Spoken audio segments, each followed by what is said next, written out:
Food is the most important part because, quite simply, it's life and death. Without it, no one will survive. In a wolf pack, the alpha eats first. Always. Again, that makes sense. They've got an important job to do, so they've got to be fit and healthy in order to do it. They also eat undisturbed. No other member of the pack will go up to them without their permission. If they do, they risk getting told off.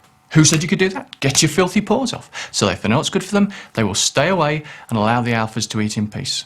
Eating in peace is an important thing. When the alpha has finished eating, and remember, wolves are an animal that don't know the next time they're going to eat, so they are opportunist feeders. But if we didn't know where our food was coming from, we would be exactly the same as these animals. When the alpha has finished, it simply gets up and walks away. And when it gets up and walks away, that's a signal for the next in line that they can start eating. But how can we do that with our dogs? In order to clear up any confusion for your dog when it comes to feeding, we want you to do what we call gesture eating. This is something that we do when it's their time for food, not yours. Let me demonstrate. It's time to feed my dog Prue. You can see I've got her food here, but she needs to see me eat immediately before her so she understands that I'm the alpha. So what I've got for myself is a piece of cracker. Now, I could have chosen a biscuit or a piece of chocolate or a piece of fruit. It really doesn't matter. It's just something small that I can eat. What I'm going to do is when I'm ready to feed her, I'm going to pick up that cracker and start to eat it. I'll take my time, and also I won't look at her. It takes a bit of pressure off of her. But when I'm ready to put the food down, I will take one last mouthful, and as soon as I've got that in my mouth, I will put the food down on the floor without a word and walk away. What that shows her is, this is the kill. Here comes the food, I've eaten first, you've got what's left, and I've walked away so the coast is clear. I'll show you.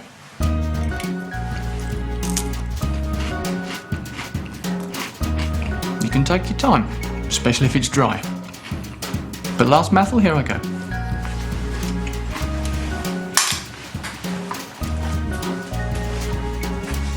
So, I've walked away once I've fed her. You need to give dogs space when they're eating. Same as if you're in a restaurant, you don't like it when the waiter's hanging over you when you eat. Now she's got that space, I'm going to leave her to eat in peace. However, Prue's a bit of a fussy eater. Sometimes she'll pick at it. What a dog is actually doing there is trying to take the power of food away from you. Some people have dogs that eat by picking at their food 6 or 7 or 8 times a day. So if Prue decides to leave her bowl, I will pick it up, whether it's full, half full or empty. It's a little routine that you want to get into, just in case your dog decides to test you back. Oh, she's left it. I better go and do that.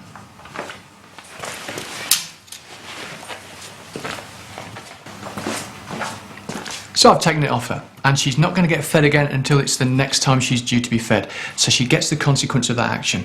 In the wild, they would never abandon it because there are plenty of other creatures that would make the most of this. They're opportunist feeders. Feeding is such an important part. If you have your dogs going around your table while you're eating and begging and being a nuisance, it's because they're confused about who is the alpha when it comes to feeding. Gesture eating shows them that it's you, and picking the bowl up after they finish shows them that if they don't play by your games, they'll go hungry. Trust me, they will not starve themselves to death.